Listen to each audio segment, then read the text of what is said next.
Alors, bienvenue une fois de plus sur ma chaîne et pour cette nouvelle vidéo. Alors, je vais te parler ici d'un thème assez important, véritablement important pour tous ceux qui habitent dans la diaspora allemande. Alors, il s'agit de l'héritage en termes d'immobilier. Quelles sont les erreurs à ne pas faire lorsqu'on veut faire un héritage à nos enfants, lorsqu'on a eu à payer un appartement ou un objet et que l'on veut le laisser à nos enfants? Quelle est l'erreur à ne pas faire? Parce que j'ai vu récemment une vidéo qui circulait qui montrait un grand-parent qui a laissé à sa petite fille un appartement. Alors, ils étaient très contents d'avoir cet appartement parce que la maman était dans le besoin aussi. Alors, grande a été sa déception elle a compris qu'il fallait payer des impôts qui allaient à 45%, qui allaient jusqu'à 45% de la somme que valait l'immobilier. Ils n'avaient pas cet argent, donc forcément, ils sont obligés de le revendre. Donc, ça, c'est une thématique qui est assez importante pour nous qui voulons acquérir de l'immobilier euh, en Allemagne. Alors, si tu veux voir comment ça se passe ici en Allemagne, si tu veux pouvoir contenir ou éviter d'en donner ce cadeau empoisonné à tes petits-enfants ou à tes enfants, alors n'hésite pas de suivre cette vidéo jusqu'à la fin. Parce que j'ai participé à une masterclass où j'ai eu l'information. Je pense que tout le monde a besoin d'avoir l'information car l'information, c'est la clé. À part de là, tu pourras savoir effectivement ce qu'il va faire pour ton cas, mais au moins, tu as l'information. Alors, n'hésite pas de suivre cette vidéo jusqu'à la fin. Et aussi, n'hésite pas de partager parce que je pense que tout le monde a besoin de l'information et que ce type d'information ou de vidéo qui vient d'ailleurs ne te bloque pas l'obtention de nouveaux objets immobiliers. Mais je pense que tu dois ici plutôt penser à ton exit stratégie. Comment est-ce que tu veux faire avec les immobiliers? Alors, si c'est ton objectif de léguer ton héritage à ta famille, à tes enfants, alors suis cette vidéo, c'est important. Alors, on se retrouve après.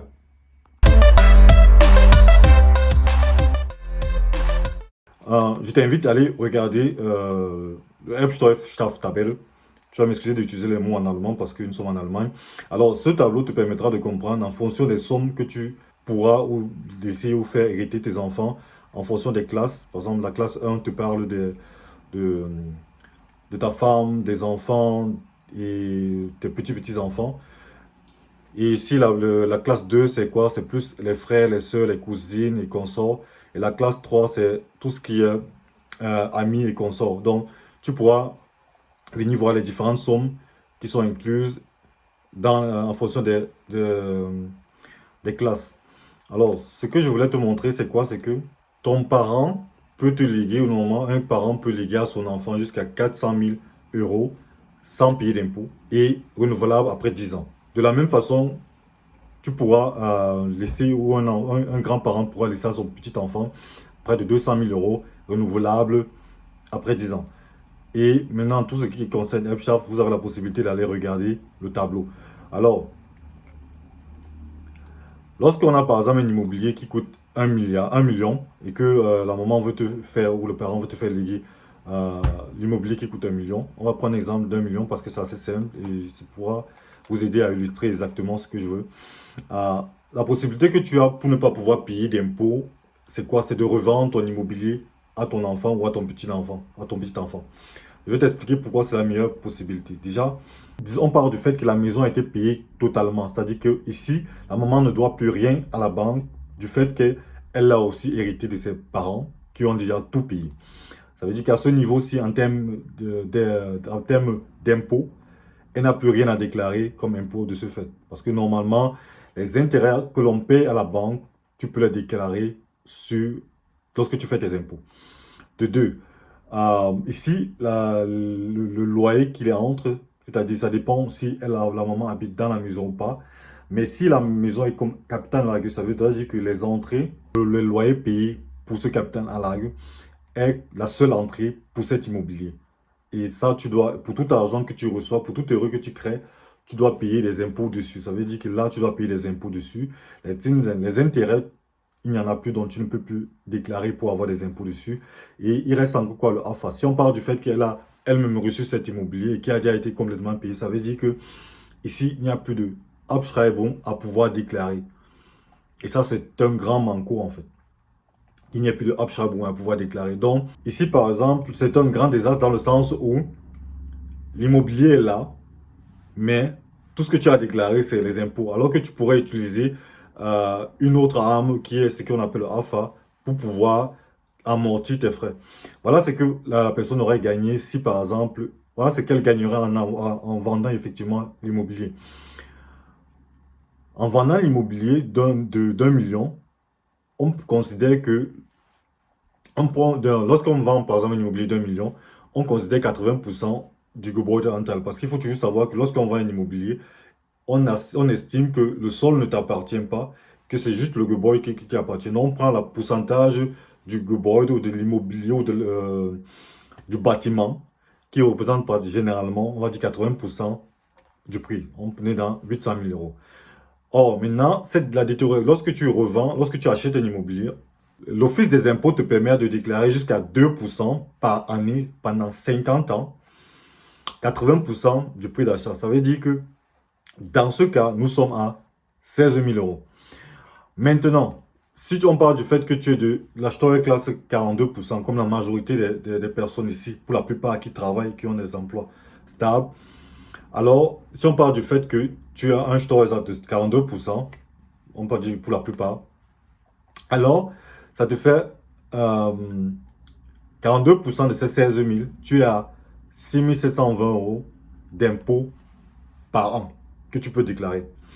Alors, sur cette somme, pendant 50 ans, tu te retrouves avec presque de 336 000 euros. Tu es ici à 336 000 euros pendant 50 ans que tu pourras déclarer en termes d'impôts.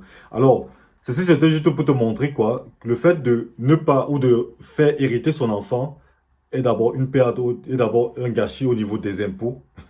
Parce que en le revendant, voici tout ce que tu te crées comme impôt à déclarer.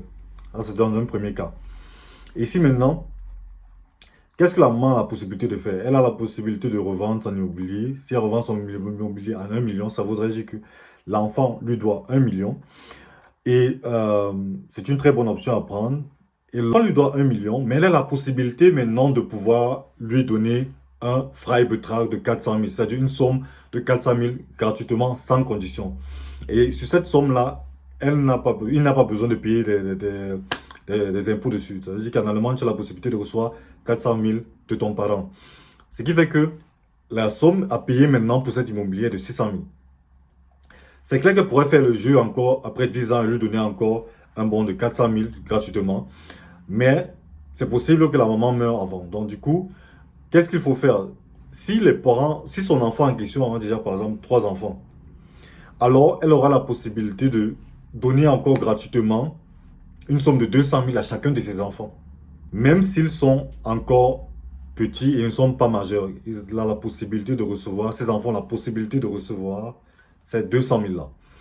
Ce qui fait que pour ces 3 enfants, elle peut déjà couvrir la somme de 600 000 euros.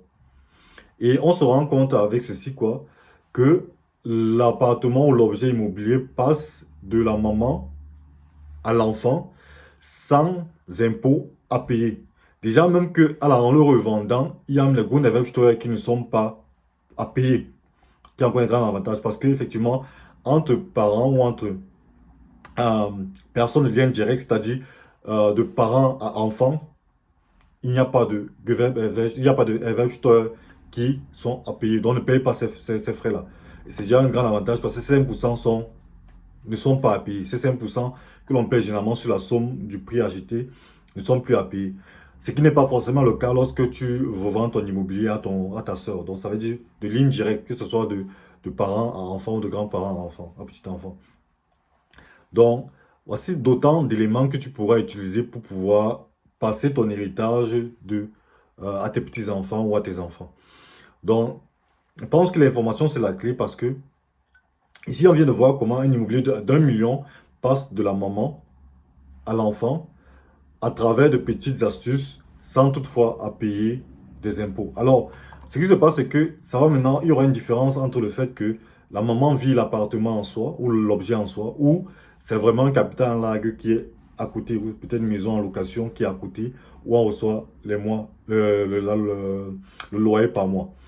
Et dans ce cas, précisément, si c'est un capital, si c'était un objet mis en location, c'est pas de problème, c'est une bonne chose.